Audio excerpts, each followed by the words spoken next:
Obviously, Susan does not need my introduction, as she has been with our team since the very beginning. And since the very beginning, she was focusing on the use of mythology in dealing with autism. And among her many achievements, she also founded a network called Acclaim, with a very clever abbreviation of an organization with the same aim of introducing mythology for and connecting mythology with autism. And she is also the author of a book that is not yet quite out, but is being published as we speak, about called "What Would Hercules Do?", also related to autism, and is going to speak tonight about the potential of myth of Hercules, but also of Medusa for autistic people. So please, Susan. And thank you, Bishop, for the lovely introduction. I founded Acclaim together with Lisa Morris, who, for reasons that were shared at the beginning, can't be with us today, and I'm feeling the lack of her, very, very much. But it's an honour to be part of this second Antiquity Today conference. Last time, in the first one, a year and a bit ago, I talked about the activities based on Hercules that I was then very much finishing off. Right? And Bishop already mentioned these. So they are activities for autistic children based on classical mythology, and specifically a figure who I seek to show, right, can resonate very, very deeply with what it is like to be autistic. That is Hercules, as you can see here in the middle of the first slide. Now, so the book that Bishop mentioned is, I think it's being printed, right? I think it's being printed as we speak. So in an ideal world, I'll be able to say, here it is, right, and hold it up, but I can't quite do that yet.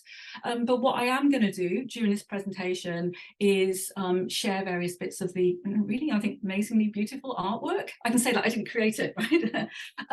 That's in the book, and I'll show you various of the contents of the book as well.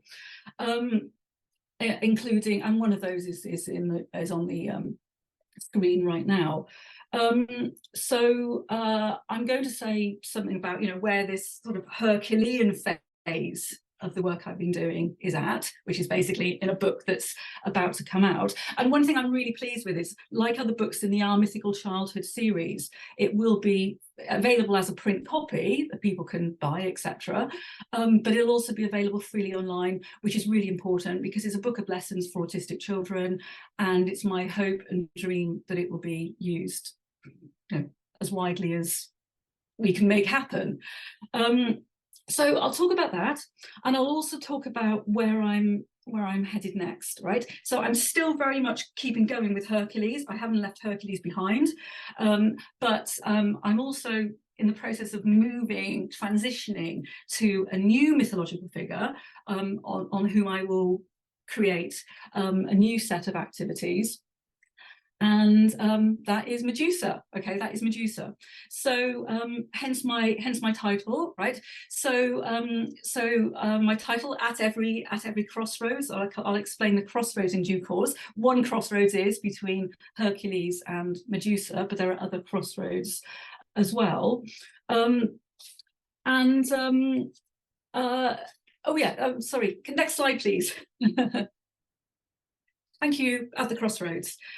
So I'm trying here to convey that I'm very much between projects, but I also want, by the phrase at every crossroads, to convey a key feature of the Hercules activities, namely being at a crossroads in life, both literally and metaphorically, and why this resonates with being autistic.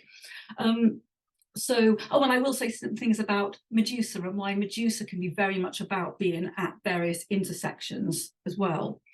I'll start then with Hercules. That'll be the main focus, and I'll say a few words about Medusa at the end. So what I was doing then for the book is creating a series of activities in the form of lessons for autistic children, which is based, okay, there's a lot of zooming in, right? There's a lot of zooming in.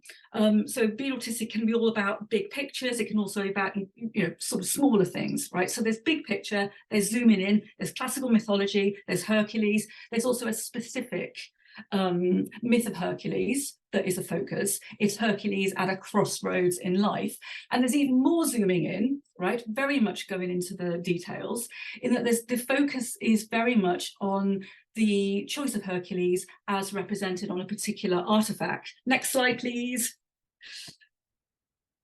Which is coming up soon. Yeah, this is this one. Okay, so it's a representation of Hercules in an 18th century villa in southwest London, where Hercules needs to choose between two kinds of life, right? A life of pleasure and a life of hard work. And I won't go into this in a lot of detail now, but what I seek to show in the book is that on so many levels this scene can resonate with being autistic, including making choices, right? Choice making can be obviously challenging for anybody, but when you're autistic, whether the choice you need to make is a big one in life or something that might seem small to other people, right? It may well be very big to you as an autistic person. It's possible to find choice making hard, so much so that one might freeze. And I think one of the things that is so useful about this image is that it's so hard to read Hercules' expression. I mean, what is he feeling, right? There's a lot of focus on emotions as well in the activities in the book. Is it that he's feeling so many things, even that he's frozen?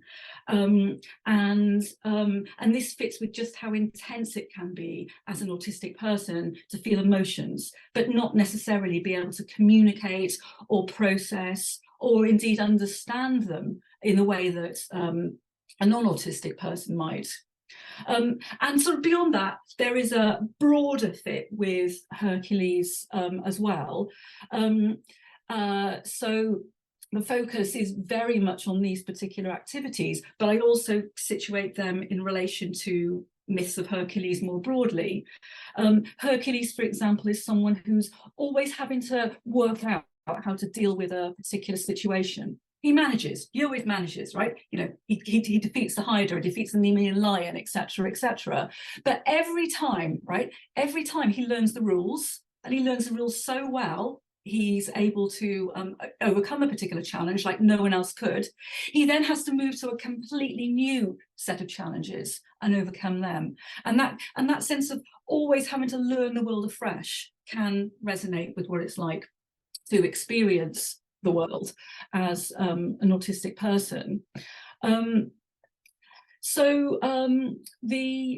The lessons so the book is like the key feature of the book are these lessons, and they each deal with a particular aspect of this scene. Hercules is often the focus, usually the focus, but there's also a shift in emphasis between Hercules, the man in the middle, and each of the two women, and how they are experiencing Hercules as someone who's perhaps a stranger who's intruded on their own space, right? And how they there's also a great concern in how they are supposed to deal with the intrusion of someone else. The book is very richly illustrated. I hope I'm giving you some kind of flavour of that. So what's on the slide here is a photograph of the scene, the panel, the 18th century panel. And I've also, next to it, included a high quality line drawing that key member of our Mythical Childhood and the community and the cluster has created for the book, and that's Steve Simons. So he's created not only this particular line drawing you can see here, but also a series of drawings focusing on particular aspects of the scene, right, for the various different activities. And he's also created other drawings of Hercules as well, one of which I'll show you quite soon. Can I have the next slide, please? Because what I want to say is that, thank you. So the lessons, so the key focus of the book are the lessons, but there's also quite a lot of there's quite a lot of a focus on introducing autism, mythology, Hercules, choice of Hercules for potential users of the book. So what I'm very much hoping is that key users of the book will be teachers. I've done some piloting. In schools along with Effie Costara, who is here today, and I plan to do further piloting with the Medusa activities, and very much haven't left Hercules linked activities behind either. Okay. So here you have a series of, well, you can see the front cover. Look forward soon to be able to show you what's inside, and also the frontispiece for two of the chapters. So can we now have the next slide, please, Olga? Oh, thank you very much. So here are the contents together with just a sample, right? A sample of another of the drawings that Steve Simons has done. So yeah, lots of introductory material, very much written to be as accessible as possible to people who may well be experts in anything classical, but may well not be as well.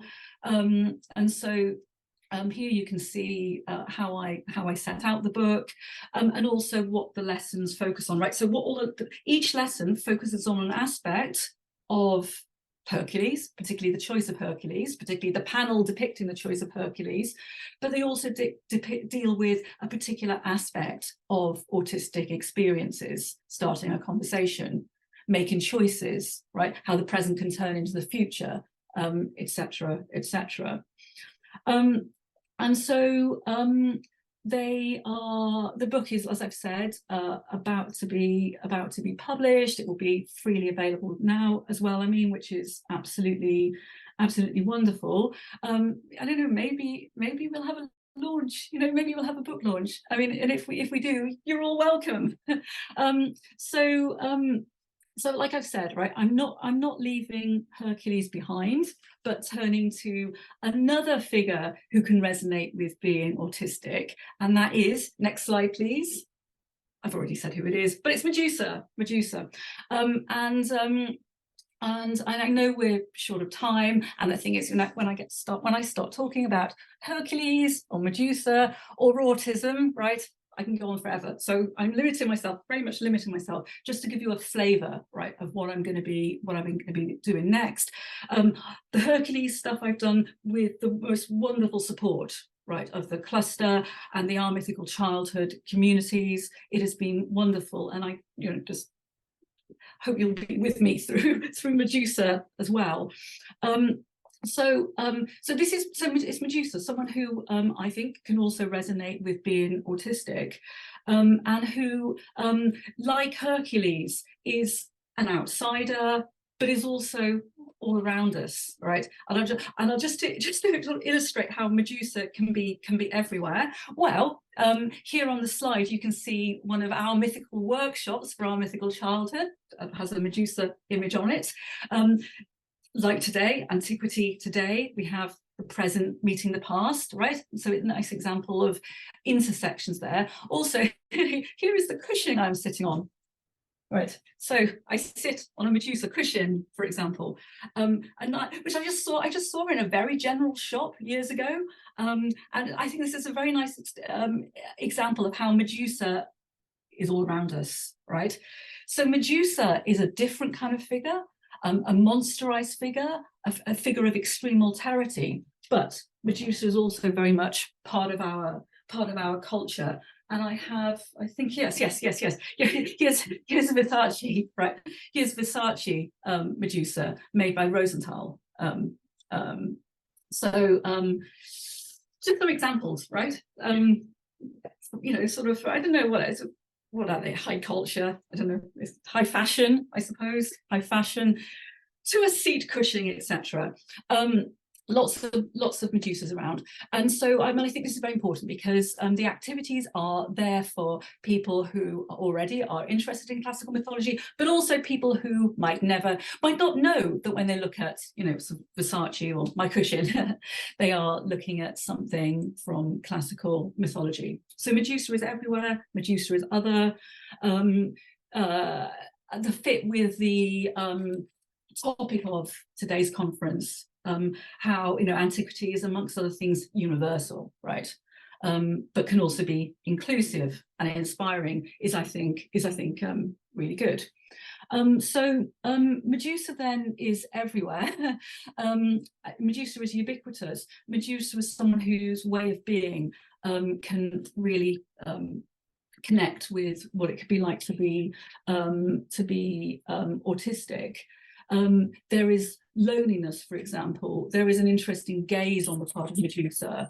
Medusa is someone who communicates in an intriguing way through shouting, for example.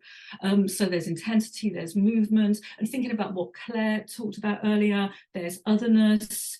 I was getting really excited during Claire's paper of how, what she was saying about grotesqueness and unreachability has an excellent fit. I'm planning all sorts of activities involving things like mask making, aulos playing as well, right? Athena creates a musical work in Pindar Pythian 12 from memory, out of the wail, right, of Euryale, Medusa's sister.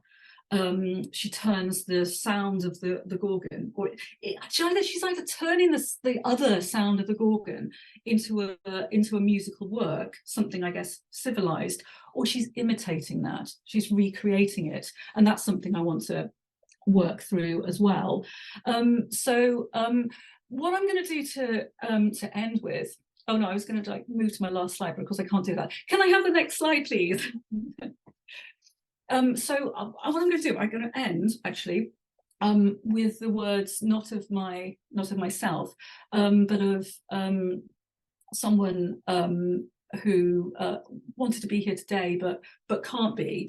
It's a fellow member of the Acclaim network that Bishop kindly mentioned at the start, is Harry Rao.